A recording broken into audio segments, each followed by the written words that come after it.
As we continue, we'll look into the IMU feedback. You got to put it in auto mode, and what it does is that it's pretty sensitive in this mode here. It's an IMU, so you watch the swash trying to level. And again, you might notice it if your IMU is not installed level to the ground, or it's level to the frame, but not the frame is not level to the ground. You'll find that your aileron might not be aligned properly. But that's not the important thing. What's important is making sure that it's working properly. At this range here, at this setting, you simply lift the helicopter up and you do some movement, and it should correspond and counteract your movement. I'm trying to do this here. If I tilt it backward and forward,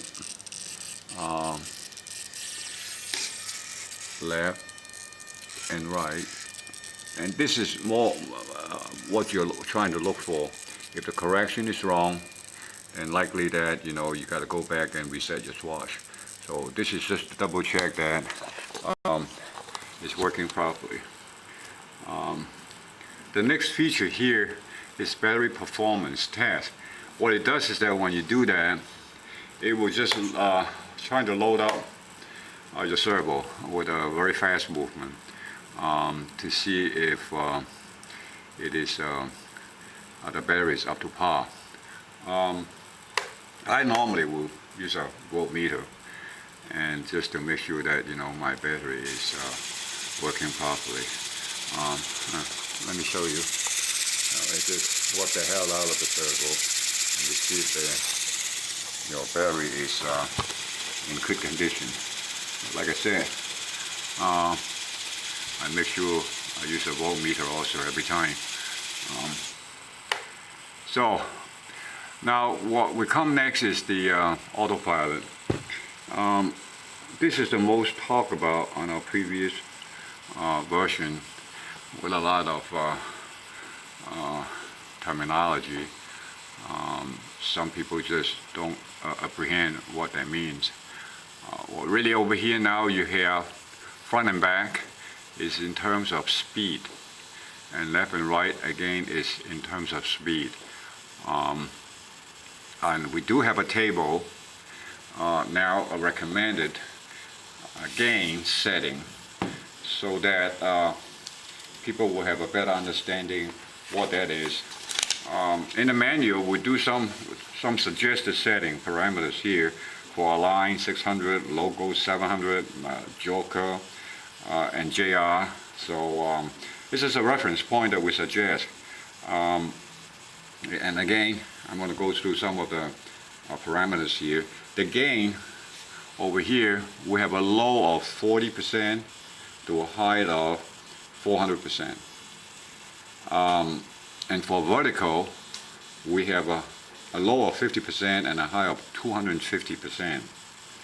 So that you know the range which we stated that in the manual. And over here we have, you can also superimpose your speed. It says here 10 meters per second. Now I don't know how fast is that in terms of miles per hour, but if I remember correctly, 6 meters per second is roughly around 12 miles per hour. So this might be around 17 miles per hour or so. It's roughly what that is. Agility, we have a range of 50 to 200%. It's a matter of the startup speed from your stick input. The higher the value, the faster the reaction. The opposite is the opposite. Stick delay is 50 to 200%, and it really determines the overall stick reaction speed. For example here, you push your stick to the maximum, your helicopter would tilt from leveling to 45 degrees max, and smaller the number, the quicker the transition. So in this here, you don't want to use a low number like a 50%. I'm on a scale flying, so I put 150% for trial. Then again, this is a much better menu, much better, easier to understand, and we do have the recommended, suggested numbers. And of course, we like to hear from other users, and give us some feedback in the forum, so we have some reference point. We do see a lot of Logo 7 and Joker here, so that's what we use.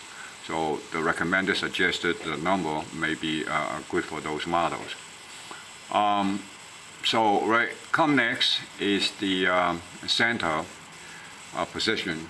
And again, this has been talked about quite a bit relative to should I hover in mid-stick or a little bit above.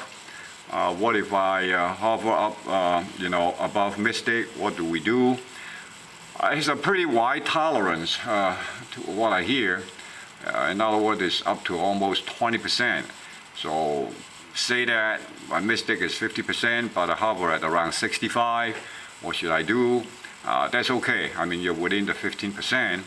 But the important thing is that after you make the centering, again, the center point of the throttle or collective is not as important as the cyclic. I flew it a couple of days ago. I believe I was at 65%. But one thing to make sure is that make sure you check this box. Because without checking it, you're not going to have a go home feature on that. So make sure you do check this one.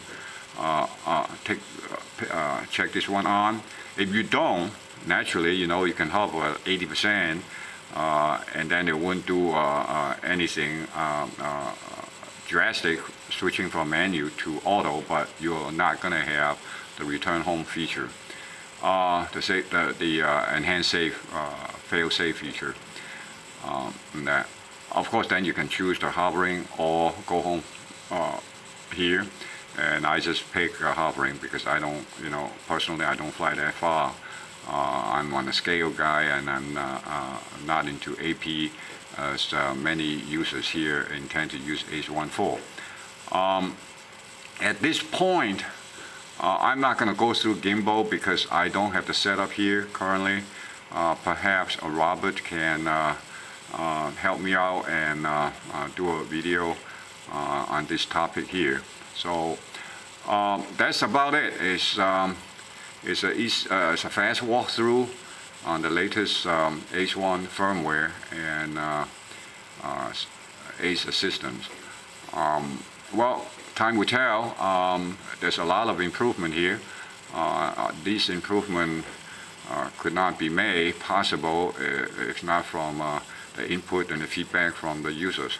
So anyway, try it out and let us know how it goes.